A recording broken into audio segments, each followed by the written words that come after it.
roa miliara ariary eo kosa no teti-bola natokany ministeran'ny fitsinjaram-pahefana ho tampikarama ireo sefo-fokontany izay miasa manerana ny nosy nanomboka tamin'ity androany ity moa ny fizarana ny tampikaraman'izy ireo.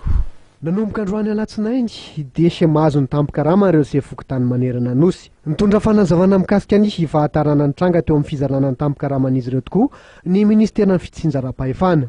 Vola mitetina 2 miliara ariary araka izany no avoaka ho an'ireo fokontany misa 9,700 sy 4,000 sy iray alina. Ny volana septambra indray zany no nandefa ampahany manaraka indray zareo tao amin'ny ministeran'ny vola sy ny teti-bola ka nanome tamin'ny alalan'ny virement de crédit zany ariary 2 miliara 500 millions no nalefan'zareo indray zany.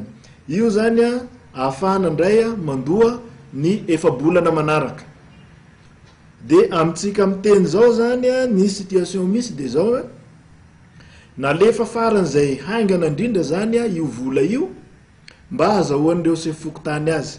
Efa lasa zany io vola io rehefa ny fampiresaka sy ny fampiraharaha tamin'ny ministeran'ny